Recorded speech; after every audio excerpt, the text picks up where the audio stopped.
I'm Shelby. I'm Connor. And this is Marvel Talk.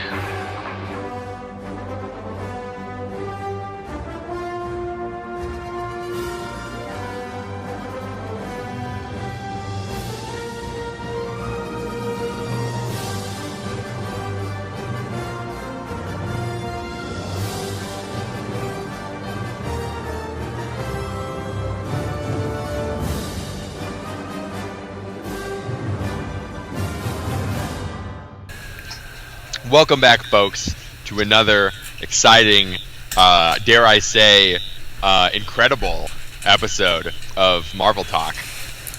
This is a momentous occasion for us all, I think. In that Marvel Talk is incredibly hyped for something. Hasn't happened in a while. I think this pretty much sums up how we feel right now, right? Yes, it does. I agree. I mean, basically, you have no idea how hyped we are right now. Yeah. It's huge in a big way.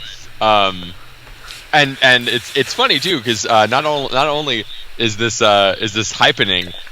Shelby, I did not know you were bringing drops. I did not know. That was a complete surprise. Well, I kind of think that they're So helpful. Yeah, I agree. Yeah. So yeah, we've officially got drops on Marvel Talk. It's the dawn of a new era, and yeah, I think it's fitting too, because Thor Ragnarok is kind of it's a rebirth of the franchise for sure, and I don't know, maybe a new direction for Marvel. I think this, along with Civil War, and we'll see what else Phase 3 has to offer, might actually be like, a way to really rebirth this thing, because it has started to get a little stale, and we've had our worries that we'll ride out Phase 3, and after that, I don't know. But I don't know, this might transition us well into Phase 4. That's how I'm feeling. This trailer is pretty good. Yeah, this trailer is exceptional. I frankly, I wasn't expecting it to be as good. In fact, when I woke up to the news that the trailer had dropped, I was like, oh, that's cool. But I didn't watch it right then and there and stuff. And this is coming from me, obviously, I cosplay Thor. I should be watching that immediately, right? But I was like, whatever. I'll just go about doing my day. And then as I sat down for breakfast, I was like, I'll watch this trailer. At the end of that, totally blown away, totally hyped. Not at all what I was expecting whatsoever. So that was impressive. Exactly. I mean, let's just talk about the movies for this year, right? Homecoming, Guardians. Okay, it's no secret that we're not very hyped for Guardians as a Marvel Talk unit here, and I want to like it, and I'm starting to feel like, okay, maybe I'm going to like it when it comes out, but at the same time, I feel like the problems are going to be there. That it's going to be much of a repeat, and I mean the trailer, let's not forget that when the trailer was dropping, they released so many teasers for the trailer before it finally came out that it was I basically seen this, and there's not actually anything too exciting. I mean, it's pretty, but I don't think there was ever a dispute about the art of the MCU. We've always been big fans of that, pretty much. But it was pretty lackluster. Same thing with Homecoming. There was definitely a lot to like. We definitely liked it, but it didn't have I really don't want to say this, but wow factor, it didn't get me super hyped. I was just okay, this is gonna be not bad, and there was definitely stuff I liked, but it's not, when I saw the Civil War trailer, and I was I don't know, it was another plane of existence, and that's a lot closer to what we have going on here. And so you look at those other trailers, and you're just kind of then you look at Thor Ragnarok, and you're like, how did this happen? You don't know, you don't know how we got this quality. Yeah, what I keep going back to is the concept of the Marvel formula getting kind of tired and getting kind of overplayed and stuff. That is a concern. That is something that I think we're struggling with right now, and that's what it is, a lot of superhero fatigue, as they've come to call it in the press and stuff. The idea that it's it's ultimately just kind of pretty similar stuff. Nothing super groundbreaking. Every now and then you get the groundbreaking ones, but some of the other ones are just kind of run of the mill. That's kind of what Guardians feels like to me. Not that Guardians is going to be good. There's no dispute it's going to be good. There's no dispute it's going to be it's just going to be a good, fun time and stuff. But is it going to be genre defying? I wouldn't even argue that. A lot of people argue that the original Guardians of the Galaxy is genre defying. I disagree. No, I think what it does is it has a really good way of. It's the Marvel formula. It's the Marvel formula done very well. It's done very well, like done perfectly crisply, and it's also. It also masks the fact that it is the Marvel formula very well. That I think is for sure. That's not a bad. Like, I'm not saying. Like, the one thing to its credit is it does subvert the third act kind of like problem and everything. But even that, like, Marvel has kind of adapted that into their formula now. It seems. Well, yeah. I mean, it does look like they especially with Civil War. Really, Civil War masterfully subverts the act. But Doctor Strange does it a lot more like Guardians. Doctor Strange does it very much like Guardians, almost to a T. The way that Civil War subverts the third act problem, the third act breakdown, or third act syndrome, as we've come to call it, is very different, and I think kind of like more tastefully done and smoother than the way that Guardians and Doctor Strange do it. Guardians and Doctor Strange do it in a fun way. It's fun and it's clever, but it's inconsequential. Is the problem? The biggest problem is that it's inconsequential and it's not in line with the greater MCU. I feel like, I don't know. It just kind of honestly, the way that Guardians and Strange do it kind of like takes the weight out of the movie, and the way that Civil War does it puts more weight into the movie, and that's the way that this should occur. Going back to Thor Ragnarok, we're going to have a lot to talk about in regard to the third act, I think. Not just like our speculation of the third act, not just like the third when the movie comes out. I'm talking about right now, bro, because there's speculation to be had about this stuff.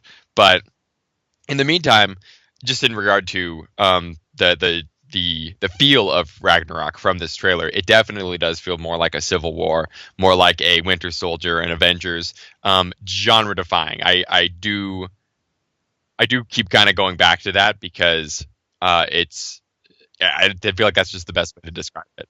And that's cool. That's good with me. I like that. Yeah, absolutely. Yeah. So where do we want to start with this? I think I should give the reins over to you to start off with this.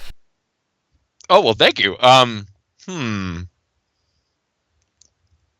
suppose, gosh, from the top? Yeah, let's just go from the top. Well, so while I'm waiting for you to pull that up, something that I wanted to say just generally with what they're doing here, I really appreciate the fact that Thor, when he has his long hair, looks like Thor from Age of Ultron or Dark World even. Yeah. Like he looks exactly how we just left him. It wasn't like, you go from Avengers to Winter Soldier and Cap looks super different. He even acts different, but here, like, Thor is acting the same, and it's not like, and I think that's great. It's really great. It's a really great transition, and it of course also kind of begs the question: well, when are these scenes taking place? Are they like right when he left in Age of Ultron? I kind of hope so, in a way. Yeah, that's. I think that would be great. I think like then you insert a time jump. That's it, or if you do, like, you do it there. But at the same time, then there's like, okay, so he left. He goes back to Asgard. He's got his long hair, but he still has long hair when he's back on Earth. For a few things actually, right? Mm-hmm. For getting his hammer smashed, right? That's on Earth. Yeah, that's and then of course we know the scenes which weren't even in the trailer of when he is with Loki looking for Papa. Mm-hmm. Which we kind of thought and along with Doctor Strange, would be like near the end of the film. But it's Yeah. definitely not looking that way, unless his hair grows back because of a time jump at the end, which I would really hate, because it's like, just commit to the short hair for Infinity War if you're gonna do it. I think I used to. I think I probably said on Marvel Talk before that I was like, oh, well, I hope they bring him back to looking like Thor for Infinity War. But if I did say that, I've changed my position, and I think they should just commit to it. And I hope he Well, has because he short doesn't hair have the then. hammer back. We've seen That too, we've seen actually, yeah. the first concept art for Infinity War that was released. That was Meinerding, I believe. And Thor doesn't have Mjolnir, but he does have long hair. So I don't know, but that's concept art. I mean, Meinerding. We've spoken with Ryan Meinerding. We've spoken with Andy Park. These things change. So from one design from another, it'll be like yeah, well, Thor had long hair here, but that was simply because that was the look that he's had for such a long time, and he also has like the normal armor and stuff. So they could it could easily be explained, because we've seen concept art from like Winter Soldier where Cap is wearing the first Avengers suit, even though at that point he's wearing the stealth suit. We've looked through the art books, you know. So yeah, it can be a little different. So we don't. Yeah, I mean, it's definitely more a point of reference, and I definitely think that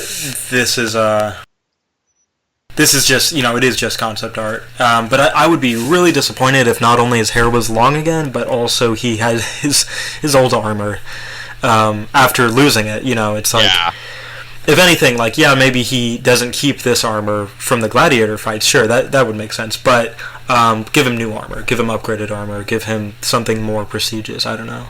Yeah. But if anything, I mean, we know that armor design is like of a different vein than what we're seeing here, because like we see a new Loki outfit, right? That is not Gladiator Loki or something. It's just actual Loki. So why not give Thor another outfit as well? So yeah, I'm thinking the concept art's just concept art. It's just more a concept. It's the concept of it. It's not going to be how he's actually in the movie. Although it is going to be weird if our four main leads, if you include Star-Lord, all have like the same haircut. So yeah, that's a good point. There's that too. Yeah, I hadn't thought about that. But yeah, so coming right in, the trailer drops you in, if you will, on Thor in Hell. I don't think that it is any stretch to say that that's what's going on here. He is in the realm of Hela. He is in the underworld of Norse mythology. And I really got to say, I like the pillars of like screaming corpses that are like all over the place. It's crazy. It's very, very well detailed, and everything has a lot of great detail in this trailer, in this movie. Yeah, it does. I am coming back to the concept art. It will be interesting to see if our pals Brian Meinerding or Andy Park have any shots of this like in their portfolio, because I would be really interested to get something like that, because it's cool. I think the Hell design is really pretty striking. And then on top of that, Thor is chained up. Who chains him up? Why is he chained up? Well, it definitely looks like he has long hair though, but his cape is very tattered. So what does that mean? I don't know. We don't know time placement, but we'll get back to the tattered cape the farther along we go. So yeah, this is going to be very in case you hadn't noticed, this is going to be very detail oriented of a breakdown. I hope y'all are okay with that. And so immediately after Thor is revealed to be in chains, we then see Enchantress step in. From the look at this shot, it looks like this is when Enchantress meets Thor in Hell. I don't know if it's for the first time or what the dealio is, but she's stepping in, and she doesn't look all there, like all together. You know, she's like kind of tattered and stuff. She's rocking the Kate Beckinsale and Underworld look. So I think it's safe to say that at that point, she is not at full strength. I think that it's going to be a period of time where she isn't at full strength, and either from some kind I'm of gonna like have to absorbing Odin's power. I'm gonna have to counter signal you on what you said there, though. Really? Just that one little underworld comment.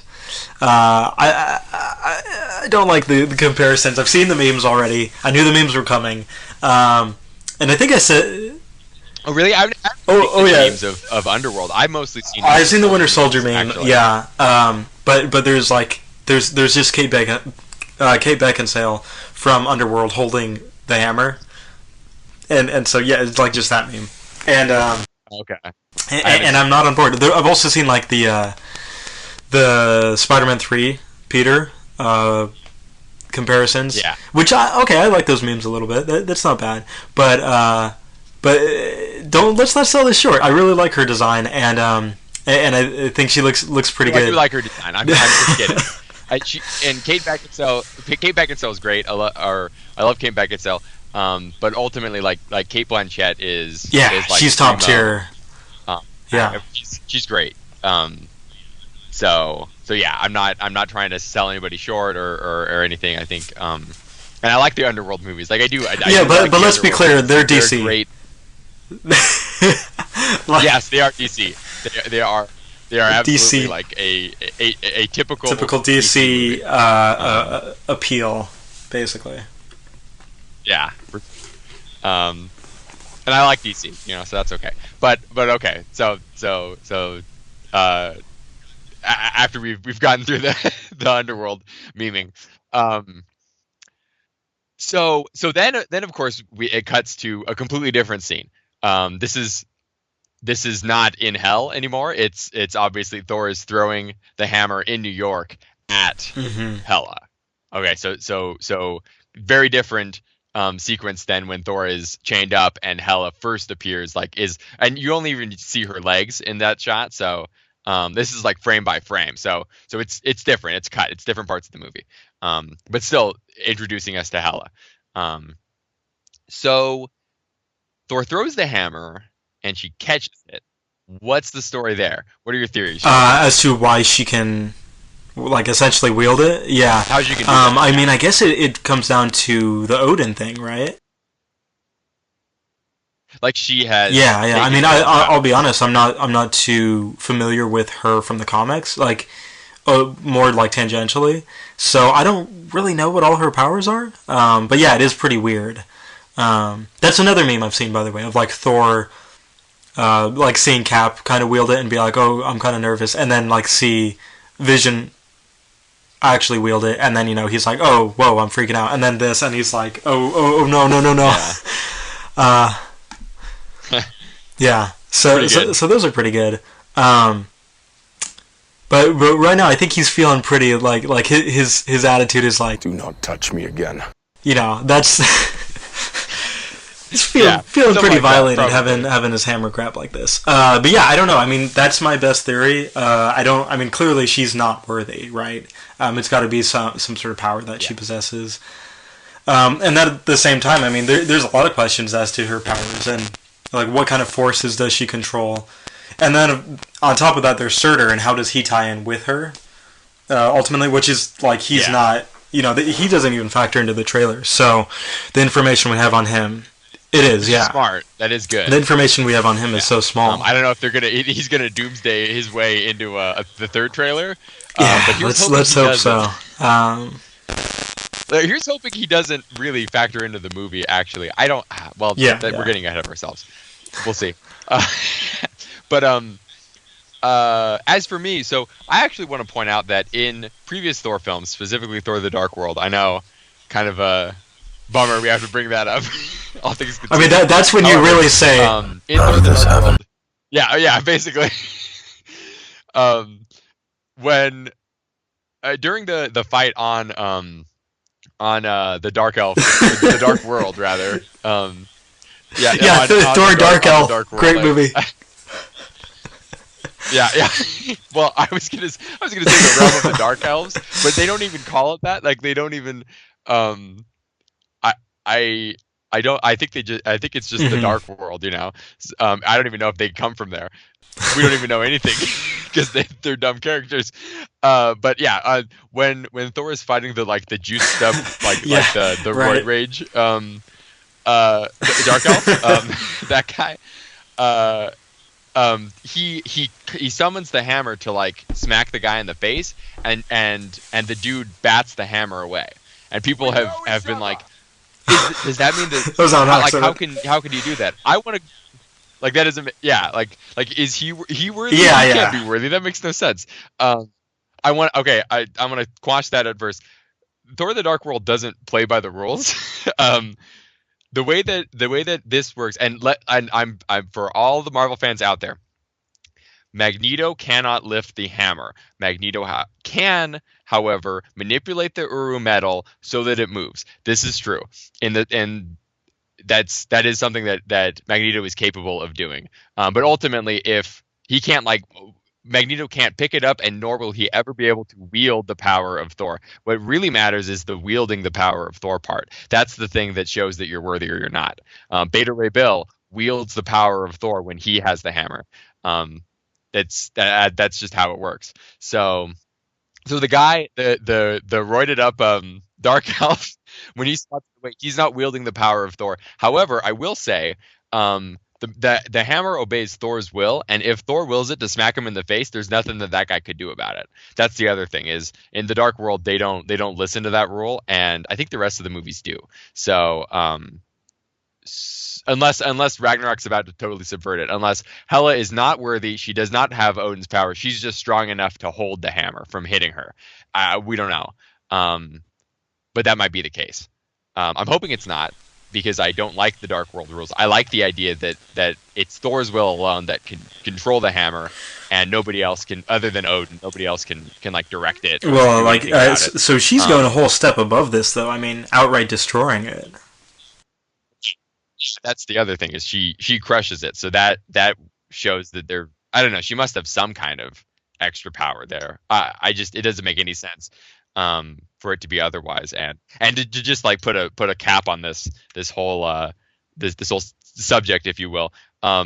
If Thor wants Mjolnir to smack Magneto in the face, it'll smack Magneto in the face. Magneto can't stop it. Even Magneto doesn't possess the power to like fully stop Mjolnir. So yeah, taking that knowledge and putting it into Ragnarok, I think it's safe to say that Hela must have some kind of like greater power, be it Odin's power, or potentially Hela is in possession of the Soul Gem. That's another thing, actually, that might be going on here. We don't know. So, yeah, but I think that's an interesting. That's a good point. I think gems factoring in makes a lot of sense. Because the gems, there are all other rules out the window, because the gems, as we know, provide you with the power of God, not a god, God. Period. That's the deal. Yeah, exactly. So let me say, good effort post there. That was some high quality information there. Nice. I have researched this topic. I've done my show prep. So, very nice. You're living up. Living up to your story. To your cosplay. Sorry. And I'm sure as you were researching that, you were kind of like, Internet, so helpful. Yes, I'm just really excited about these drops. I mean, it was like, I was so excited that this morning Had a big breakfast. Some of these drops are a little quiet. I'm gonna have to work on that. Yeah, you're gonna have to up the volume on some of these drops. You have no idea. So, all right. Let's get into this a little bit further. But actually, before we leave New York here, isn't it great how like not just Thor himself, but visually New York, it looks like this could be in Civil War, right? It looks like it could be in Dark World. It looks like it could be in any of the like, very contemporary looking Marvel films. And you know what I really wish that they would do more with the MCU? It's like the post-credit sequences are often filmed by the person directing the movie that it's relevant to. And wouldn't it be great if the Russos directed the Earth scenes for Ragnarok? Oh man, Yeah. that would have been awesome. Yeah, how cool would that be? I would have loved because that would have like tested their metal Mm-hmm. too, right? Because they have to deal with the cosmic, they have to deal with like the supernatural, the supranatural Mm-hmm. almost, going into Infinity War. So yeah, wouldn't it be nice to get a flavor of theirs into this movie? Yeah, exactly. So, but yeah, I'm really loving the look. But yeah, let's move on from this point. Oh, Well, from yeah. one last note, I just want to mention about the shattered Mjolnir. I kind of want to cosplay like Thor just holding around like the stuff. You gonna break I the think hammer that'd be that I kinda got you again? I'm gonna break the hammer you bought me at Anime Expo once again. His face right now is basically the face that you had when yours broke at Comic-Con. Yeah, it is. Yeah, You were like, did not know like what to do, just kind of staring off at where the hammer used to be. Yeah, it was great. Sad. Not good. One note, quick note. Our buddy Jake at Cora on with 2 P's on Instagram. He actually has a theory that Hela retrieves the soul gem from out of Mjolnir, like the soul gem is inside Mjolnir, and that's how Mjolnir is able to decide who's worthy and who's not. Okay.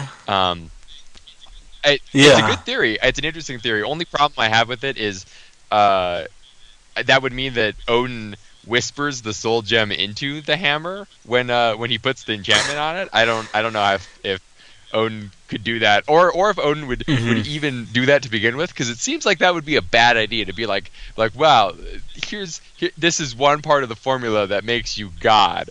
I'm just gonna slip it into my douchey son's hammer and hope for the best. I don't know. That seems kind of a not good judgment call from the man who possesses all the wisdom of eternity. Like I don't know. We'll see. Well, it is fair to say with the gems that everything has been like after the fact, after the fact storytelling with it, right? Like it's not like it was actually planned out very well from the beginning. So it wasn't until more recently that they were like, oh, okay, so this is what we're doing with the gems. So yeah, I mean maybe they just kind of forgot that it was whispered by Odin. So I don't know, or they could be like, well, Odin had a gauntlet, so I don't know. He whispered the essence out of the gauntlet. I don't know what to tell you on that one. I'm not sure. But yeah, I actually do like that theory. My thing that I don't like about that theory is it would mean that in Infinity War there's no hammer until the end. That's true. Yeah. Hopefully there's a little bit more hammer action at some point in Infinity War. We'll see.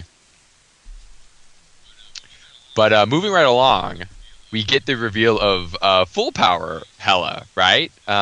With the crazy, ridiculous helmet. Whoa, you're jumping the gun. You skipped the Marvel Studios logo change, dude.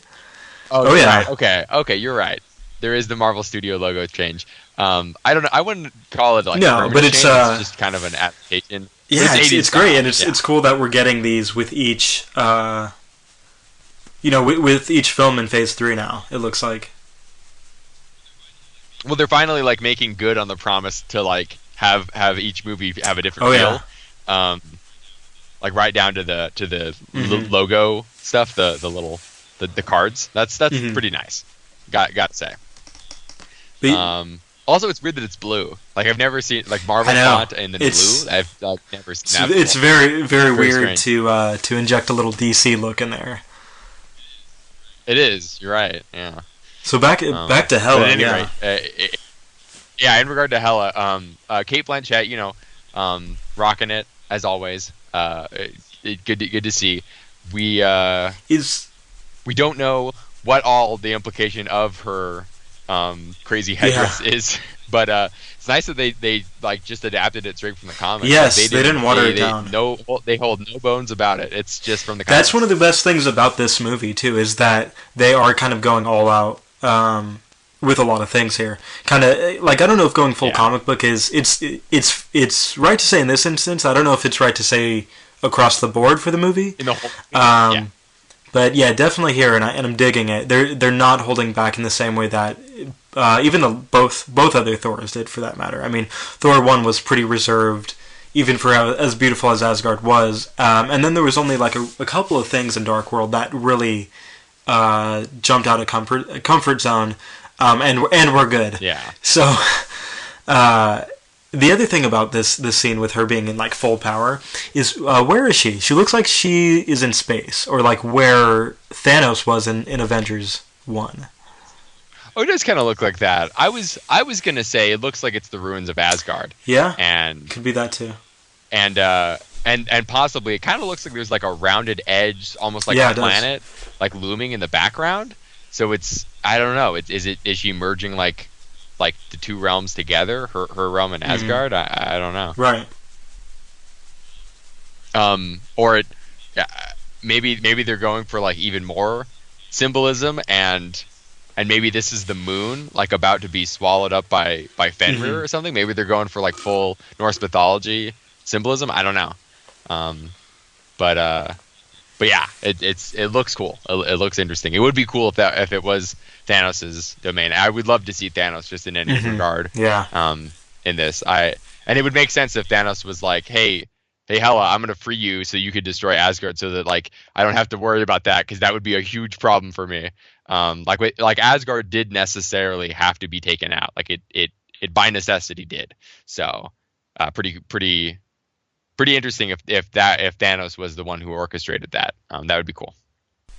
Yeah, I definitely, contrary to what some people say, like James Gunn for his movie, I want Thanos involved. Thanos should be involved as much as like organically he can be in the Phase 3 films, really. Yeah.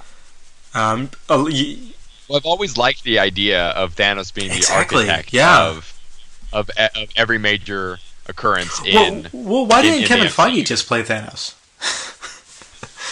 That's a good question. You probably no. I'm hoping Kevin Feige like plays God. Yeah. A la Jack. Like I hope he plays Jack Kirby as God of the MCU. I would love that. Yeah, that'd be amazing. Yeah. But we'll see about that.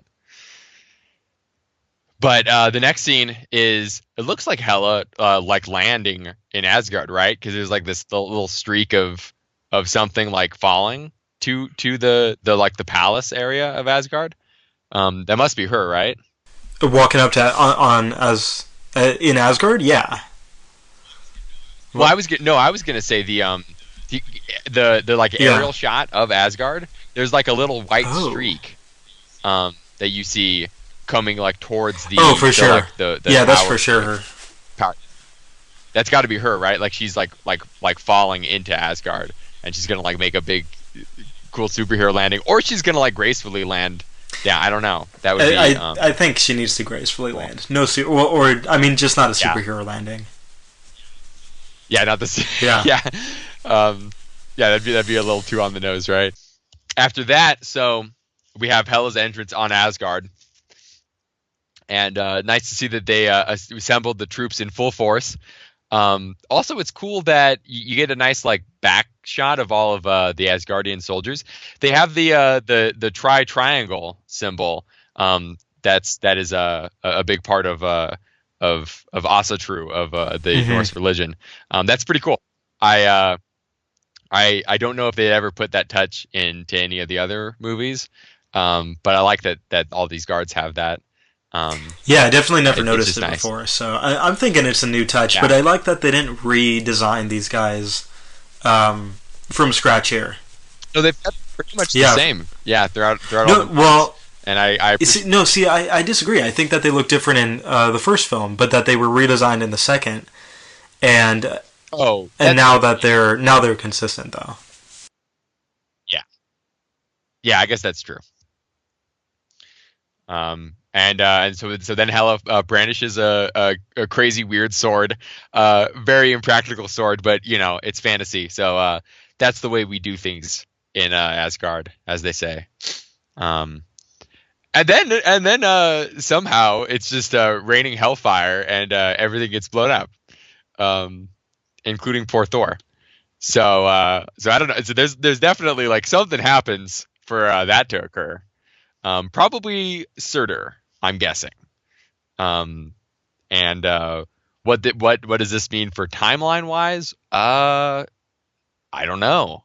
I am assuming though that Thor is on Asgard when this occurs, and I guess Hela is like, yeah, I got my buddy Surtur to just blow this whole piece sky high, and Thor witnesses it. He's there, and it burns up, and he gets blasted onto the junkyard planet of the next portion of this trailer. I don't know, Shelby. What do you think? What are your thoughts? I think that's probably pretty spot on. I think there's got to be something like else that leads him to this planet that he's totally unfamiliar with. Because I don't think it's just like, the next planet over or something. Well, I think junkyard, this like whole big junkyard realm, because if you notice, there are portals in the sky in the back of these screenshots that we have here. I think that it just dumps him down there, and what that might mean is, the vortex that Loki falls through in Thor 1. I think that's what it is. I think below Asgard is just like a bunch or just one big vortex that randomly just dumps in this people junk out. zone place. When you see Thor standing there's a bunch of them in the sky, right? So maybe from different places in the universe. People just get dumped out here. Yeah, actually, and it's like Tatooine. This really seems ripe to have like a reference to this place in Guardians. I hope so. I think that'd be really good. Tatooine, right? Yeah, that sounds a bit right. The other thing that I was thinking about as to how he gets here, because also when he's falling from the sky, it doesn't look like he's falling from a portal. Actually, it looks like he's falling from in between two portals. But the other thing that I wonder is maybe somebody like helped him escape. Like maybe Loki. Probably more likely. Odin just throws. Well, Odin's out of commission, right? I guess so maybe right? Heimdall. When he's escaping, he somehow helps him, rather than him just like explosion and fall off of Asgard and into this place. I hope there's something else in between there, but it's not terribly important. But wherever this place is it Sakaar? I guess so. Yeah, because he does get captured there. I like the idea that. So let's imagine this. The Grandmaster and his tournament. We're kind of jumping ahead here, but the Grandmaster and his tournament, how he collects contenders is he just grabs people who get dumped off here and throws them in the arena. So this is just standard practice for this like junkyard planet. It's like, oh, it's somebody who's alive. It's not just like weird technology or like a spaceship or like a dead guy. It's somebody who's alive. So they're like, immediately just capture this guy, bring him to Grandmaster, put him in the tournament. He'll give us money or whatever. Good to go. I think that's probably it. That or like, you have Valkyrie who, again, jumping ahead, he's like, what did you bring me today? And or what is it that he says? What have you brought today? Tell me. So he maybe it's like whatever her role is, bounty hunter or something. Like maybe they go out and kidnap people basically, because clearly he's being captured here, like against his will. So maybe they do this even further out than just people who stumble upon the planet, but probably definitely people that do. And like you said before, it's probably not any sort of voluntary gladiatorial fights, which makes it all the better to have people fight to the death, right? So. But yeah, I mean, I think it's pretty cool. Like, I mean, it's nice to see things come together, right? Like, it's nice to know that the Marvel Universe, it's all connected, and that now that District 9 is included in the universe here, I think it's pretty cool. Man, yeah, I can't wait to see Wickus. I mean, like watching Thor stomp on some freaking prawns, it's gonna be great. It's gonna be yeah, here in South Africa. as Yeah. they say. South Africa's a dangerous place, and he Yeah, probably as dangerous as this. yeah. I mean, he's getting captured just like you would in South Africa. So Frankly, I feel like it's about the same. probably the same. Yeah, I mean, they probably have gladiatorial fights. I mean, yeah. They Yeah, well, they have robot soldiers. They do, there now, yeah. too, right? They have Yeah. Japanese. All this Neil Blomkamp posting here. All right, so to get back into this, Right. okay, so yeah, he lands here, gets captured, and we see some extras from the cantina in Star Wars. Dude, these are ripe for like good. They esoteric actually memes. Like, are, all yeah. these guys. I'm ready. Yeah, I mean, the MCU actually has not had memes outside of like basically normie realm or like, you know, esoteric Star or Marvel fans, right? Which is actually a pretty small community. I think we're like the only people. Yeah, it's not huge. But you know, you look at something like esoteric Star Wars memes, which are, you know, if you're not familiar with those, take a look at, you know, take any random Star Wars character's name, throw core, like dash core on it, and look at that Facebook page. You're gonna find some great memes, and I'm hoping. I think the first one was Kid Yeah, Fisto core. yeah. So start with Kid Kid Fisto Fisto core is core, and then great. just go down the rabbit hole. And yeah, so and now we're here, and I think this might be the one to take us there, because it's not force memes. You know, that's the difference. You have weird looking guys in Guardians, like, you know, you have the Collector. No one's gonna make a meme out of the Collector. He's already basically a force meme, right? He's like, look how weird this guy is. But you take this guy over here, turning his head in the mask and in the little scarf. I mean, this guy's basically the hookah smoking alien from Force Awakens, right? Yeah, I mean, you're right. It's Absolutely. and all those guys in the background. I mean, what we're really waiting for now, as far as the memes from this, are, you know, the behind the scenes footage of this scene. You know, that's what we need. Different foca, that's all it different takes. shots of these guys. There you go. So it looks good. It's also interesting to know, like, this net that they shoot on him. Like, it must be pretty powerful to subdue him, right? I mean, that's worth noting. Yeah, I would think so. Also, I guess he's probably out of balance because he's now without That's true. Mjolnir, and then additionally, he did. If my theory proves true, he did just like get blown up. So yeah, he's just having a rough time, all in all. Yeah. The other thing is, he's already got his new armor in this scene, by the way. Well, he has his new armor in the New York sequence too. Actually, Are you sure? I thought that he had his old armor. it really does look like it's the new stuff. It's not like the he doesn't have the shoulder plate obviously that he gets in the gladiator fight, but it's still it is like a cleaner, crisper version of his new armor. I'm pretty sure the New York stuff is his armor from like Age of Ultron. I don't think so. I don't know. It doesn't look like it. I mean, it would be cool if it was. I do kind of wish that it was. Like we already said, it would be cool if this took place like right after Age of Ultron, but I don't think it does. I'll defer to you on this one. You're gonna know the armor better than I do.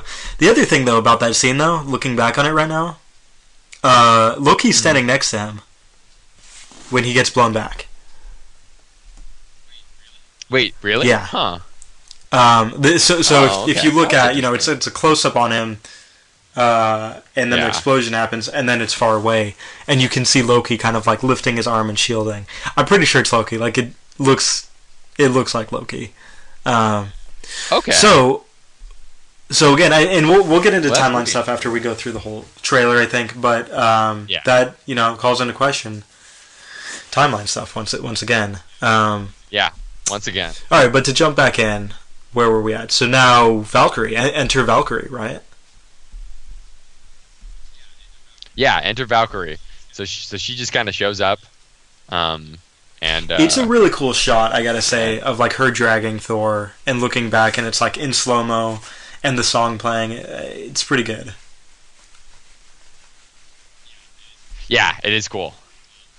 We haven't really even talked about the use of Led Zeppelin's "Immigrant Song" in this. Yeah, it's pretty good song choice overall. Very high. Yeah, energy. I gotta say, I almost forgot about this song. I mean, normally you do hear it in movies often, but it's been a while, and I keep trying to think. I know there was maybe it was another superhero movie even that used it, or maybe just a blockbuster, but I can't think back to what it was. But it's maybe I'm thinking of Sucker Punch, right? Didn't that have it? But a cover of it. Well, I mean, Girl with the Dragon Tattoo has. That's what it was. Intro. Okay, there we go. That's what I was thinking of. Yeah, but this is actually a much better use of it, I think. This is good, and it's like really unexpected. It's this movie. Like I really want to know if Taika Waititi cut this trailer too. I would hope so. Either that, or he's just got really good trailer editors. That would be awesome. Yeah, because we need good trailer editors. Yeah, I mean, like this high energy trailer. I mean, yes, it's going to be a great movie, and it's going to be a better movie than Guardians 2 and Homecoming. But this trailer is so good and so high energy, and like even though the Homecoming trailer is good, it's not exactly high energy, and the Guardians one attempts to be, but gets derailed and focuses too much on Baby Groot instead. So, this is great, and we need to see more of this. Like, have this guy cut the trailer for Black Panther. That's what I want to see. That'd be great. Yeah, that would be good. Yeah. But in regard to Valkyrie, I just want to note that so we get Valkyrie on Sakaar immediately after. We cut to what appears to be immediately after. We cut to what appears to be the third act, in which Valkyrie is facing off against Hela on her Pegasus, which is pretty crazy. And not only that, but then of course we see we get a shot of Hela throwing her sword. Why she's throwing her sword, I cannot tell you. I just don't know. Maybe they find a way to turn her good and have her like throw her sword so that Thor can kill Surtur or something. Or she's throwing her sword to Executioner. Dude, we haven't even gotten to Executioner. But and how he factors in, like, I have no idea why she's throwing her sword, but she is. Either that or it's in reverse. Maybe it's in reverse. Maybe she's catching the sword. Actually, who knows? That's true. That's a good point. Has proven to be pretty smart. Yeah, this trailer editor is good. So we don't know. But then the other thing, though, so when we see Valkyrie riding on the Pegasus, she's not alone. There's three others. That was what okay. Yeah. Next. Yeah. Go ahead. Well, not only that, but if you go past Hela throwing / catching you see Valkyrie falling with a ton of other Valkyries falling as well. And of course she's also got like armor on, which isn't the traditional Valkyrie armor, but I do like that her suit gets changed up throughout the film. Yeah, and she's got the blue cape too. That's pretty signature Valkyrie in modern interpretation. So yeah, that's nice. So it looks like either she reforms the Valkyries to fight Hela, or here we go, weird flashback. This is all a flashback sequence. All of this stuff that we're seeing with like Hela in space, it's a flashback sequence to Valkyrie explaining how she has fought Hela before. That might be it. So what we think is the third act could be the first act, or I guess the beginning of the second act. Couple of things there. So that would explain why Hela's at full power in all of these scenes. It's in this place. It would also explain why there's a lot of slow-mo, that maybe it's not just for the trailer, but it's because it's a flashback being told, and so it's in slow-mo, right? Yeah. Or just, it looks very dreamlike. Exactly. But that's and of course that's why we think it's third act, right? Because it's so beautiful. It's so CG'd up. It's so like extraordinary. Like I have it paused right now as she's falling, and it looks like it can be a painting, right? Like Dude, there's good wallpaper. Oh, yeah. Out of some of these shots here, there's really cool wallpaper that you could do. Very visually stunning, the whole thing. But yeah, especially this stuff. Yeah, I mean that's the thing too. Is like this movie doesn't come out till November, right? You remember when Jurassic World's trailer initially dropped, and everyone was like, "Okay, well the movie doesn't come out till such and such, so that's why it looks so bad." The CG looked pretty bad. Oh yeah, and that's like that'll often actually be the case. Is there'll be stuff here and there, but this movie is like almost like a lot of it's CG. Like, yeah, they're doing practical stuff here. But, yeah, I mean, it looks like finished. It looks really good in every scene. There's not a scene that looks bad. And that's the thing. It's like every scene looks very good, and then you've got these scenes, like these dream sequence, or like flashback, whatever it is, with Valkyrie, with Hela. And those scenes look, like amazing. They look like really good. Yeah. So yeah, you know what we need to look up here actually, in regards to this movie, is Thor Ragnarok. Who is the cinematographer? Because they're very good. That's a good cinematographer is Javier Agu. I cannot say his last name. There's a lot going on there. Spanish cinematographer. Okay, interesting. And oh, that's interesting. He did Blue Jasmine. Which of course also starred Cate Blanchett. Oh wow. Oh, he's like a big Woody Allen dude actually. Vicky Cristina Barcelona. Also the Twilight movies. So I don't know, but whoa. Very strange. He's got a lot of stuff. Most of his stuff is Spanish films. Okay. But that's interesting. So yeah, he did New Moon, and then he did Eclipse. And you know what? We all remember. Well, you and I remember the significant change in the visuals of Twilight to New Moon, and New Moon looked like way better. Yeah. Exactly. Movie. So. Despite the fact that the content was still not an actual movie, exactly. It looked like it was an actual. He also did Fright Night. The 5-Year Engagement that's a comedy. Yeah, comedies. I mean, cinematography on comedies is basically like it's just a paycheck. Yeah. And he did a few comedies. What's this? Oh, and then he did this movie, The Finest Hours. Which was that movie that starred Chris Pine and Casey Affleck. That was like yeah. Oh, and Eric Bana. That was like the Coast Guard out at sea, and all of that. Yeah. That was really pretty. I would have thought that was like a Zemeckis film. From the looks. Yeah. Well, and the plot, right? Yeah, and the plot.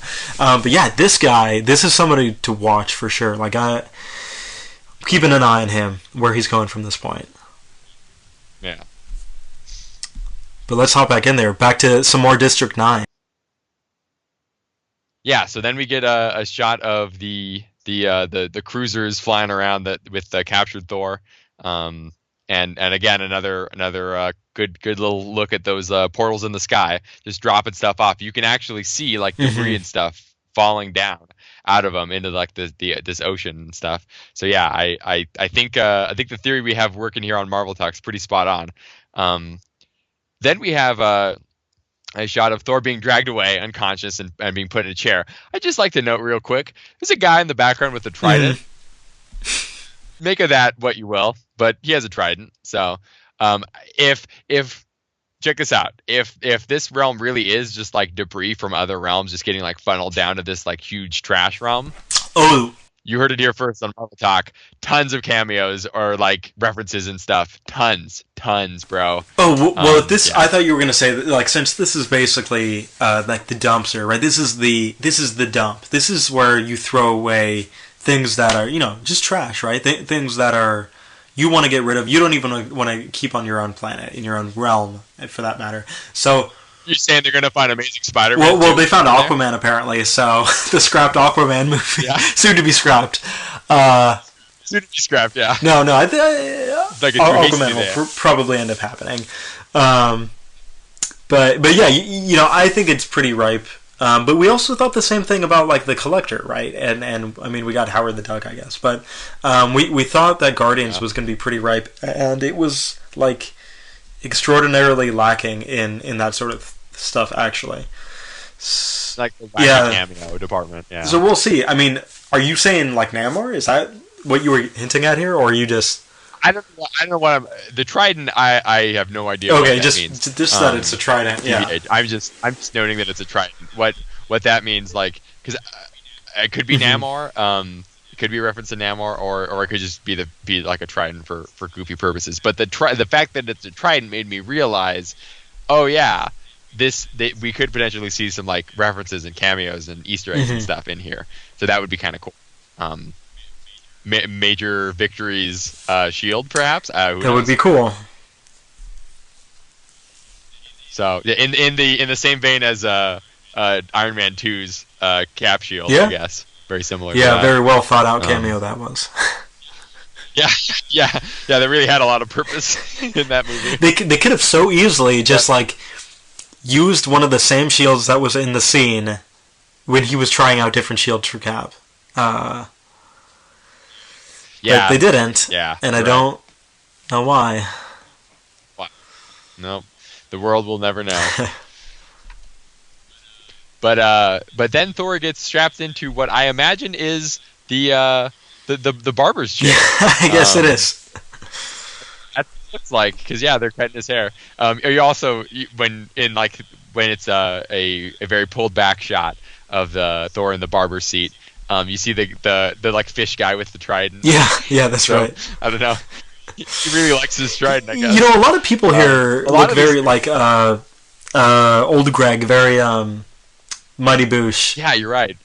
So, well, it is like a water planet.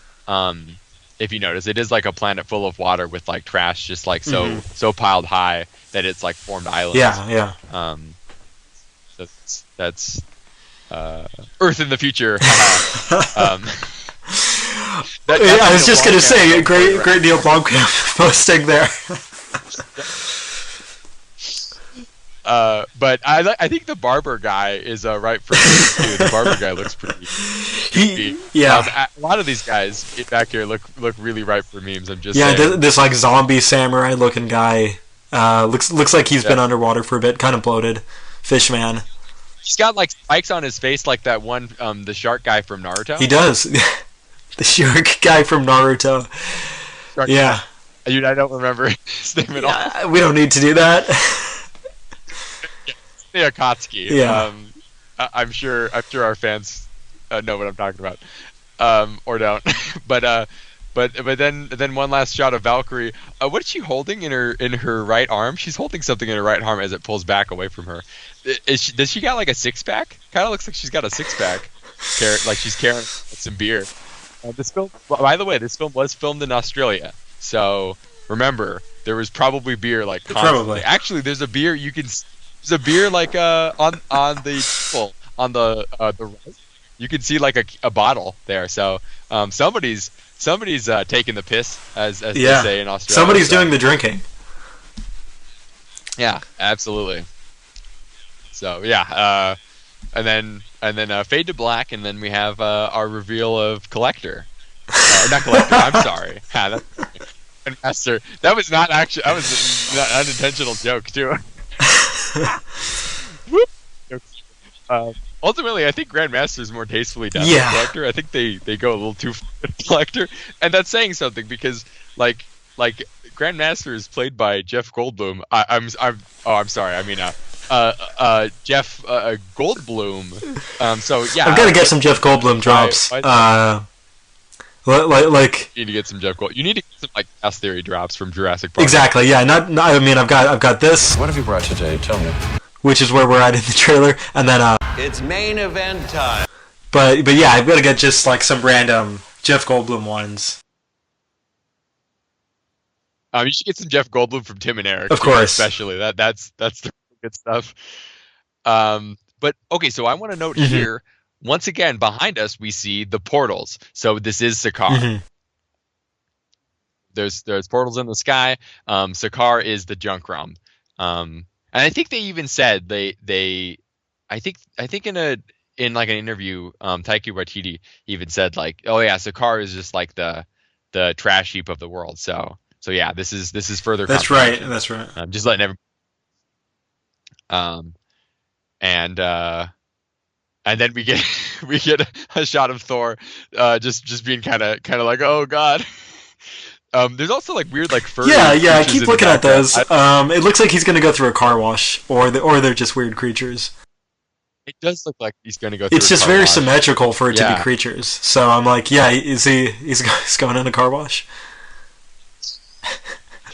It really is just the McDonald's place, all of Sakaar. Yeah, it is. It really is. And so then next this November, in neon and very 80s. You know what too? In this shot of him just sitting there, it looks like he's only got his cape going over one shoulder already. Oh yes. This is right. I want to make a note. So that's why it's only over one shoulder later. Like it's just that his suit's getting destroyed, right? Yeah, I think it gets burned off when he gets captured. Yeah. Actually, when it's like magic electrocuted or whatever. Yeah, I think the little cape part burns off, and then later he like fastens it to his belt because the poster, the big poster, it looks like it's tied to the back of his belt. So it doesn't just like flap around, I guess. Which I have to take notes for this because I'm cosplaying it, so you know how it is.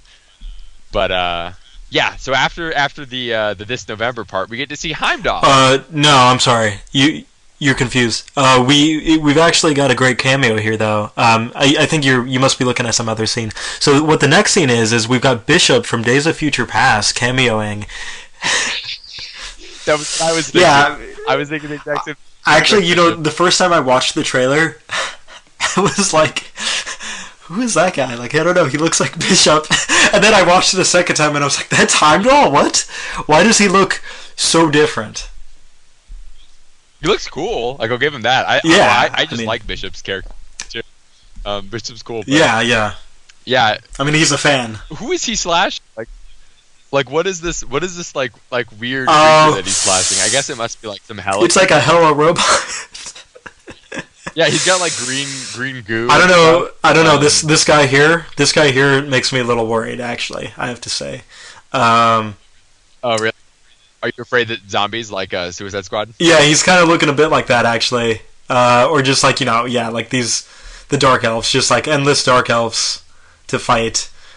Yeah, just like random like faceless hordes. What were the villains called in Power Rangers? Yeah. The baddies or like the little gray dudes? The putties. Yeah, like essentially the putties. Yeah. Like I never like when movies have putties. So. Yeah. Yeah, I don't know. And what jungle is he on? It could be Vanaheim, actually. Yeah, it would. That's probably. Especially given the concept that like all of these like Asgardians who make it out of Asgard as it's getting destroyed just get dumped off into various realms. It would make sense if Heimdall just got dumped off into Vanaheim. Yeah. Instead of just like the junkyard too. That'd be cool. Then the other thing though is like the scene we get immediately after that, right? Is this ship, this weird like Star Trek ship flying. Well, Thor's died for sure. You think so? It's got to be Thor escaping because he's going through a portal. This is the beginning of the road trip, I think. Oh, that's a really good guess. But this portal looks like really destructive, doesn't it? Yeah, well, it looks like it's like sucking up the rest. Yeah, of which yeah, and it's like not in the sky; it's like in front of the water. Well, it almost looks like where like the Rainbow Bridge used to be, if it was on Asgard, which is what I was kind of thinking. But I think you're actually probably right; it's probably on Sakaar. And the ship being as colorful as it is. Yeah. Yeah, that's man, some of these guys, some of these like purple guys, like this McDonald's Play Place theme is really going strong. I know, it's great. I love it. Even their guns are like Doctor Who props. Yeah. But so I think let's get to a subject that's going to be really important to talk about here. Okay? All right, guys? So immediately after the spaceship part, we get our first look at Carl Urban as Executioner. Mm-hmm. Okay. You might be wondering why we're laughing at this. It's that he's like dual wielding M16s. Yeah, like they're just actual guns. In like a full suit of like medieval armor. He's dual wielding M16s. So what this means to me is I guess Deus Vult and the Crusades have been announced, and we're all getting into our Crusader armor, but we're gonna wield guns this time or something. I don't know. Again, like ripe for the memes, right? I mean, dude, ripe for the memes. We're gonna have to start start up the meme page for this. Yeah. Like why does he have guns? And like it's weird enough that they're guns, but the fact that he's like dual wielding them, but they're shooting actual bullets. Like you can see, it's not just energy or something like that. Like they're shooting freaking bullets. Yeah. Which I mean, I guess is like one of those things where it's like, well, Thor gets hit by an energy blast and he's like stunned or like pushed back. But like, what happens? I mean, what happens with the bullet? Does it just like bounce off him, or does it actually pierce him? Like, is it one of the, like with Cap as well, for that matter?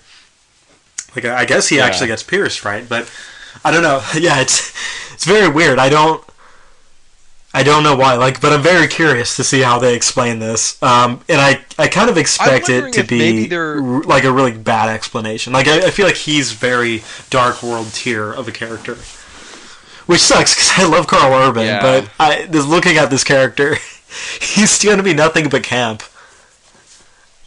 Well, he looks like this is something that you could see in a DC movie. Oh, yeah. Like a guy in a full suit of armor with he's like straight out of the Aquaman movie, right? That's like very DC. Yeah. Yeah.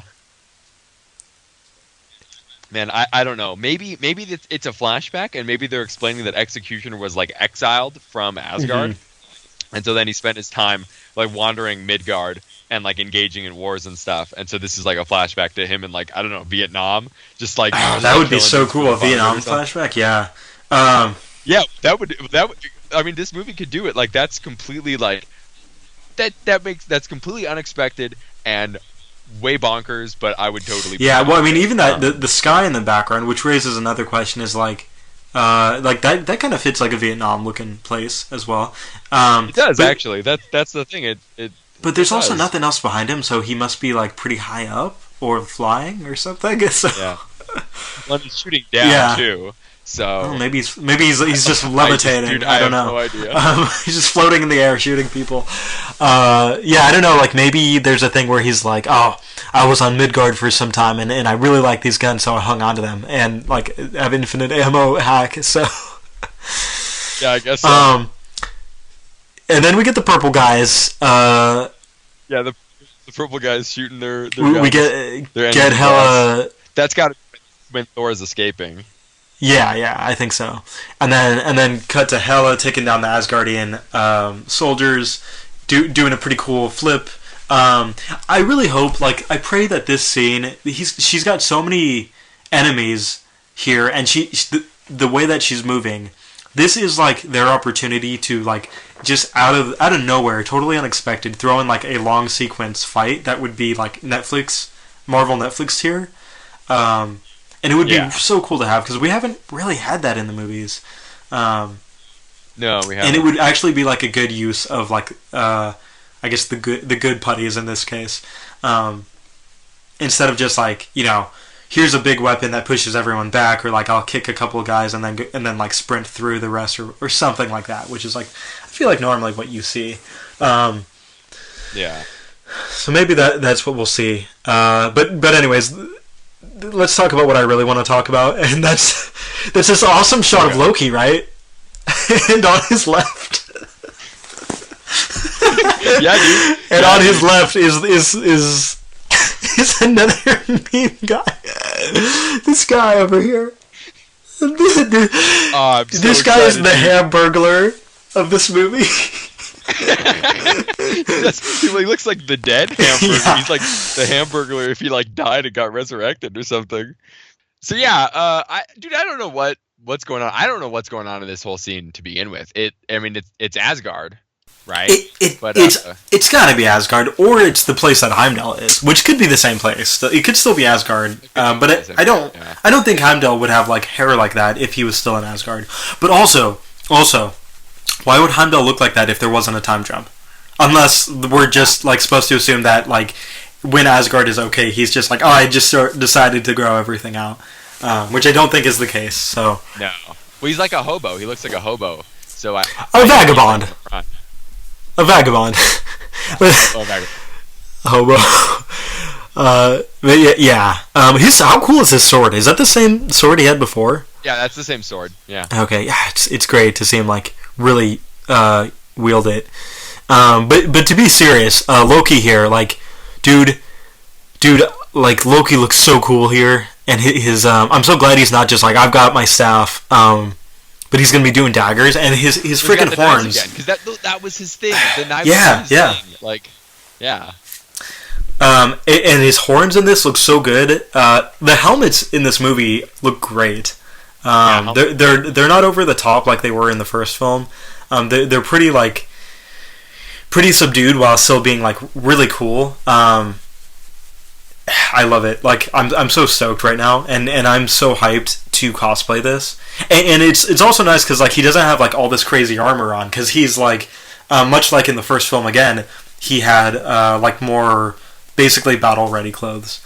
But dude, yeah, I'm gonna cosplay this so freaking hard. I'm so ready to finally be Loki with you, and like this one here too. Yeah, I'm ready. Okay, good, cool. I'm stoked because I got some ideas for you then, because it doesn't look too hard actually. It's a lot simpler than any other outfit he's ever worn. I'll tell you that much. Yeah, that's true. It is much simpler. Tasteful. It's sleek. It's tasteful, very much like the rest of this movie. All the outfits in this movie are very sleek, very tasteful. Mm-hmm. I like it. Exactly. The other thing that like typically when you see Loki, like in the comics and in the cartoons or whatever, like I feel like he usually does have henchmen, like the dudes we're seeing in the background here. Yeah. Like pretty weird, like inconsequential guys that hopefully die in the movie actually, because that'd be pretty cool to have like people actually die, but it could just be like Hamburglar and then like the dude from Silent Hill. Yeah, you're right. It's like Pyramid Head. It's like it's like head. Exactly, Beehive Head. But yeah, I mean like clearly you know that Loki's looking back at these guys and he's like, we know each other. You know, they're clearly buddies. They've been in the place together. Yeah. I think I'm gonna get some McDonald's like place 90s commercials drops. So some Hamburger drops. Yeah. But yeah, he looks great here, and it's another like great slow-mo scene that's just like, it's beautiful, it's symmetrical too. Like look how symmetrical this shot is. It's great. There's so much great symmetry in this freaking movie. Yeah, it's all like very well composed. Yeah. Mm-hmm. Which is saying a lot, because the first Thor, other than like the overdo of canted angles, was really well composed. That's true. Yeah, you're right. So going beyond that, then we have the gladiator part, right? The entrance.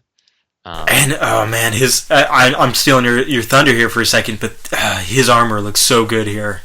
It does look good. Yeah, I'm pretty hyped about it. All in all, gotta say.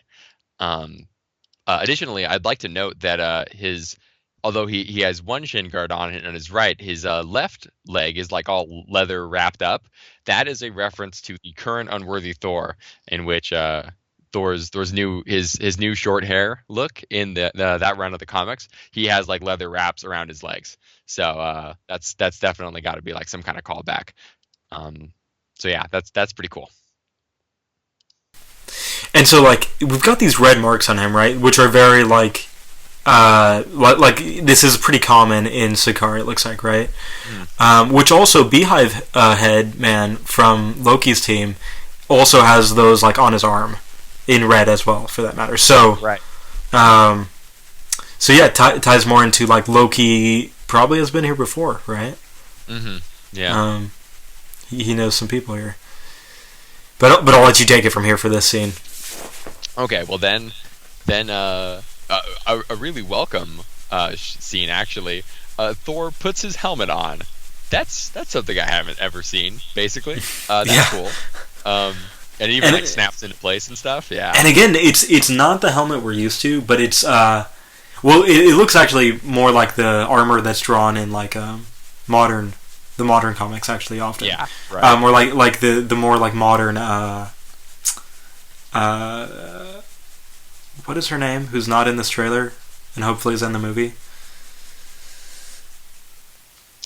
Sif. It looks like Sif's armor from the comics right now. Which is cool. Let me ask you: are you going to make it so it can adjust? It can snap into place also? Because I really hope so. I might. I don't know how. I'm gonna leave that in my girlfriend Kayla's hands because I don't know.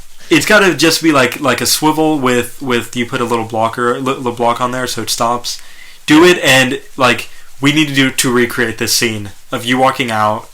Like I guess we'll probably do it in a parking garage, but walking out from like the hallway that's dark, very like serious, and then loading the helmet on and locking it into place, and then even the excited scenes, like I guess when you see me, because I don't know how do we ever do a Thor cosplayer in the mix? I would do it if I could, but instead I'm doing Loki, but I need to do Loki because I should have like done Loki a long time ago at this point, but I'm glad I'm doing it now because he's so good here.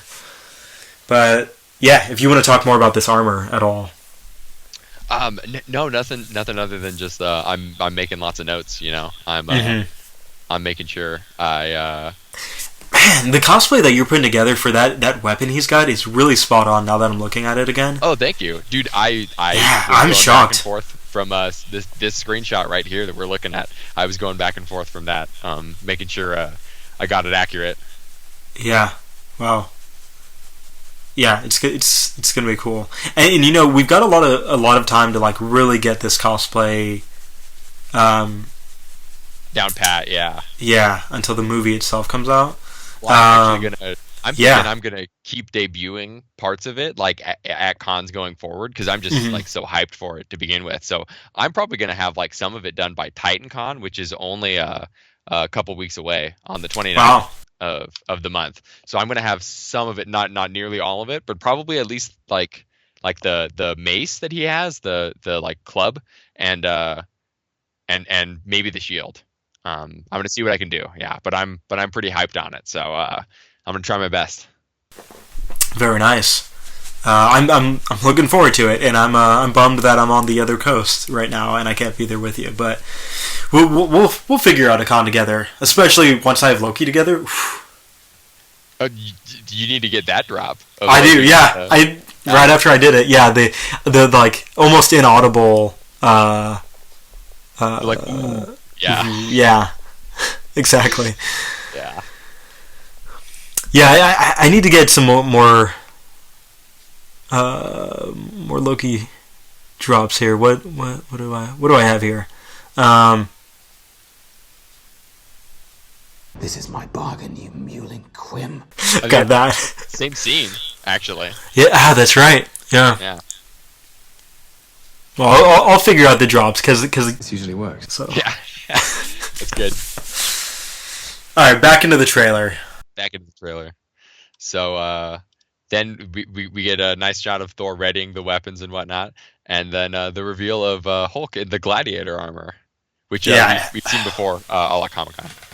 But he looks really good. Like seeing his CG and stuff, I gotta say, like it gets better every time, and it looks really good here. Also, his size looks really good, so I'm happy about that. Yeah, they got his proportionality, I think, done really well. And then Hemsworth gets to scream really loud, and excitedly. That's pretty funny. Yeah, and it's I really do like how happy he is in the scene. Like, you know, I don't want him to be like a bumbling like dork the whole movie, and I don't think he will be. But I've seen some people concerned that like, oh, they're making Thor too comedic in this. But I like this side of Thor. I don't want to like lose this in like the sea of like very serious Thor That's just constantly like, Care how you speak. you know, because like Age of Ultron, that's mostly how he was. He was just like very serious the whole time. No, you're right. Absolutely. And then so I want to know. Okay, let's cut to collector. How many memes how many meme people are in this one shot? Yeah, dude, I don't know. There's so many meme dudes. Yeah. There's a Beetleborg. There's a Beetleborg. Yeah, I see the Beetleborg. Legitimately Beetleborgs in this movie. What's kind of a trip is the first time I saw this, either the first and the second time I saw this trailer, I did not notice that Loki was there. I did not notice that whatsoever. Not only that, but he's got yet another costume in this movie. He's got a yellow. The biggest change is his cape. The inner part of it, the interior, is yellow, and on the outside, it's got like on the bottom, it's got some rose of a darker yellow, which would be even cooler to cosplay. But I think the costume's mostly the same, right? This is the costume that we see in the Entertainment Weekly spread, actually. That's right. Yeah. But the rest of it's looking pretty similar. Maybe the shoulder pads are a little bit different from when he's fighting. I think that might be different, but it's the like soft leather on the front looks pretty much the same. Yeah. And then of course no helmet in this scene.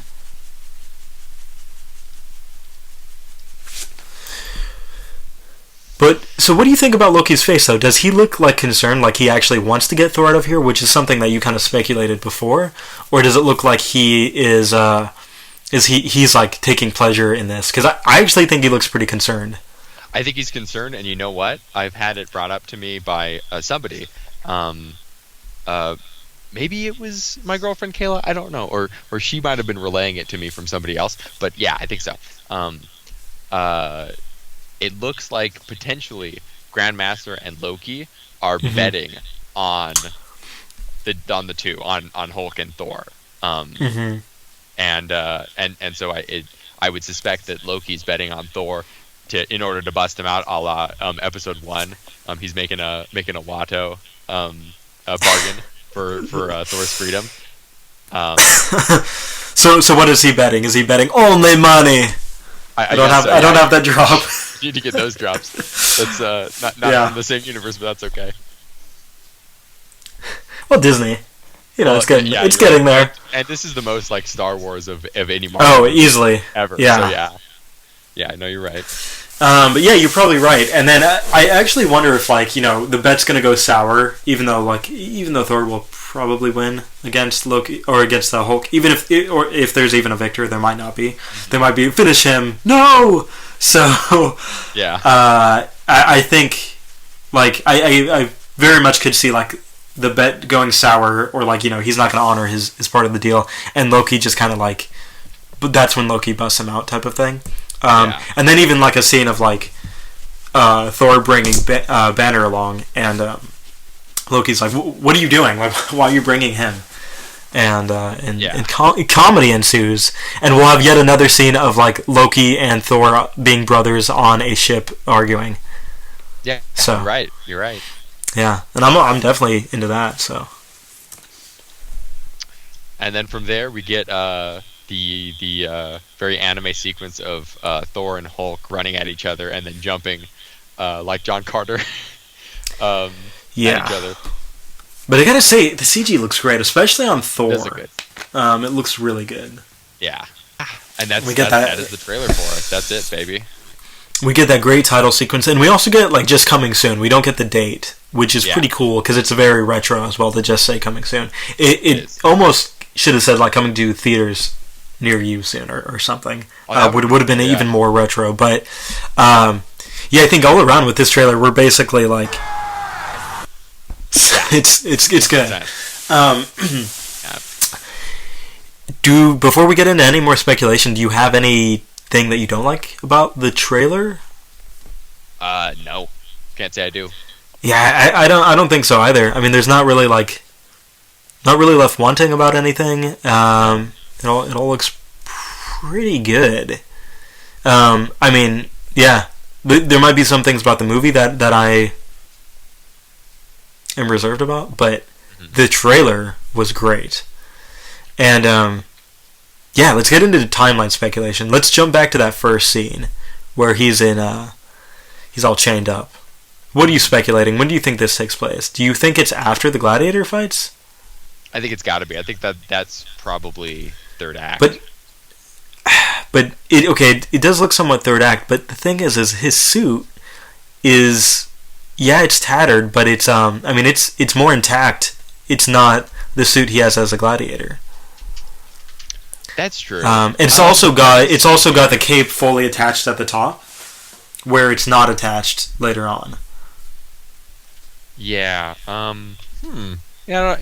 That's a good. I guess that's a good point. I don't know, man.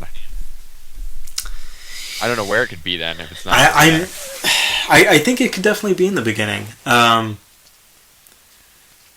yeah, I mean, it does.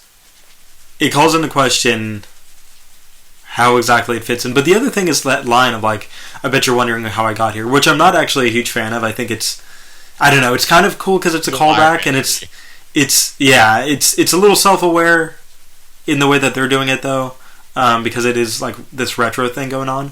But I've never liked that in movies. Like I always remember, like if this is the first scene of the movie, and he's like, "I bet you're wondering how I got here," and then it just goes back to like, and then it cuts back to like 32 hours earlier or whatever whatever it is, then I'm gonna be pretty upset. I'm gonna be honest. I hate that in movies because you spend the whole movie just waiting till you get to that point basically, and then you're like, okay, then I've got like maybe another 20 minutes of the movie left that I don't actually like know what's happening. It's the same feeling of like when the trailers show too much and you feel like you've mapped out the whole movie in your mind. Yeah. Right. And at this point, I think we've seen, like, especially as far as like road trip stuff goes, I don't even know. Like, I don't think we've seen much at all. But I don't know. Like, I think we could play some of these, but I don't know. I'm even thinking maybe like after Asgard gets messed up, this happens, and then it's before he gets thrown into Sakaar, possibly. Oh, like Hela throws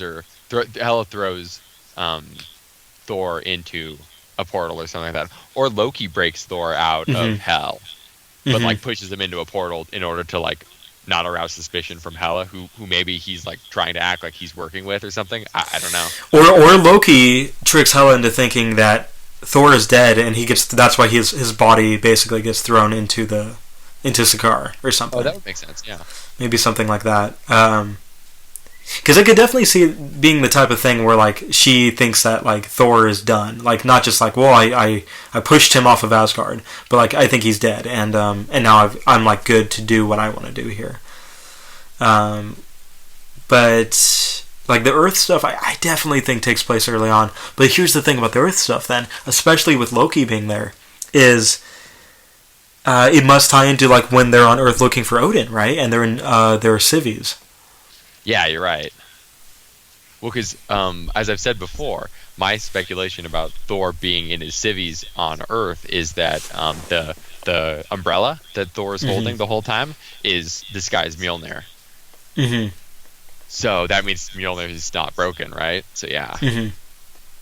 And then I guess Doctor Strange factors in somewhere there. I could definitely see the movie opening up with a Doctor Strange cameo. Actually, that feels very much like the tone that Marvel's going for lately. Yeah, that's true. Mm-hmm. Yeah, that's there. The Sakaar stuff is probably in the first half of the movie. I would love it if it's all actually like the end of the first act is the fight with Hulk. Like if it's that kind of fast, and then we can pretty much quickly get into the road trippy part. Because we're not really seeing any hints of like a road trip movie, other than we were told that it was. So I hope that's still the case. And then the thing with Loki, like with his blades and his friends, it looks like he's like hunting someone down almost. I don't know. Or maybe it's like the type of scene where he's like, all right, Thor, you go ahead. I'm gonna take care of them. These people that I don't know. I mean, I'm definitely thinking that Loki's basically just good the whole movie, or anti-hero or whatever you want to say, but not a villain. which is good because that needs to be the direction of his character's arc. Also, having him involved in Infinity War and having like the Avengers very wary about his inclusion, but he's kind of like redeemed Thor or redeemed Loki, right?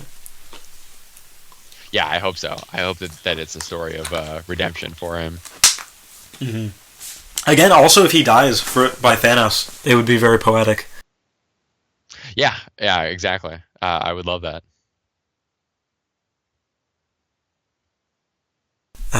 But yeah, I don't know what's there to dislike. The only criticisms I've seen of this so far is that people are like, "Oh, it's too comedic, it's too colorful." I don't know anything that like is. I don't know like what are any legitimate qualms people have. Maybe I don't. I'm not sure myself. Yeah, it seems like the reaction's been overwhelmingly positive, actually. Mm-hmm. Yeah, I think so. Nothing but pretty much, right? I mean, yeah. I mean, I'm like, I'm ready to go, man. It's main event time. Let's do it, right? Absolutely. And I have to imagine for you, you're just kind of like, It kind of feels personal. watching this in a good way, I guess. Yeah. But yeah, anybody who freaking criticizes this movie, I care how you speak. because Marvel Talk is coming for you. That's right. Yeah. It's looking good. I don't know what else to say about it. I think our excitement kind of speaks for itself. It feels good too. It feels really good to be hyped for this. Good. Yeah, Marvel Talk does not like get this hyped for just anything. So yeah, keep that in mind, guys. This is a big deal. Spider-Man was pretty good for us because we did like that a lot. Well, the Shocker memes. Yeah, I mean the Shocker memes.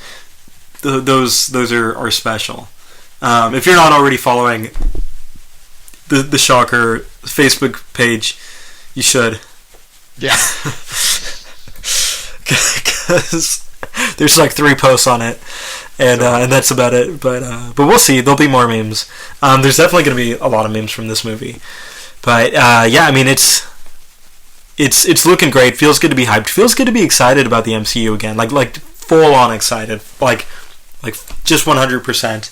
And I'm hoping that carries on because I don't know. Like why not have that be the case after Ragnarok? And hopefully we really like Guardians. I mean, there's going to be that honeymoon phase. I can't imagine we're going to be disappointed initially.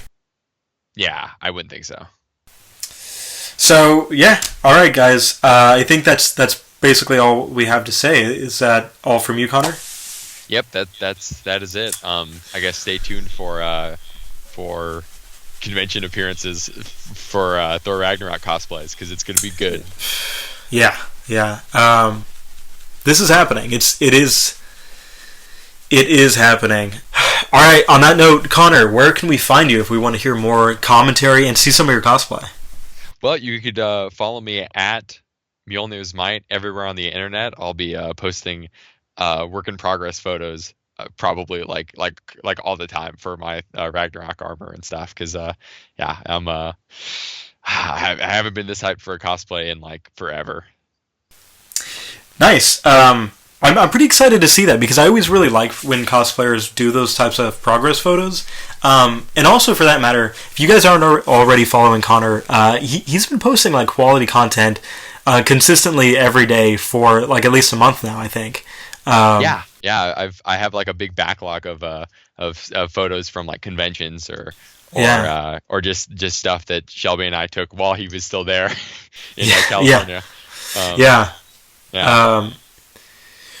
But yeah, they've been pretty good. I've got quite a backlog that I'm trying to get out there. Some good stuff. And yeah, I mean, I'm debating on with the Loki cosplay. Like, I'm pretty new to actually crafting cosplays full on. So I might try to do some of it myself. I might do a little purchasing. I don't know, but we'll see as it comes together. But I'm definitely hyped. I've got to do this. It's the time is now. And and maybe step back from Cap a little bit until Infinity War probably. It'd focus on some other cosplays. It's gonna be good.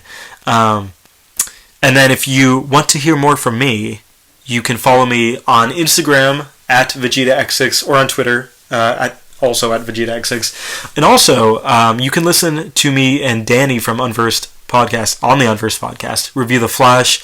And we also released an episode, I think it was released a couple days ago, in which we kind of address some of the criticisms that were pretty negative about the shows we're reviewing, and I think it's pretty relevant, especially to how we're sometimes negative on Marvel Talk. And I don't think you've heard that yet, Connor, but maybe you check that out too. Yeah, I can check that out. Thank you. Good to know.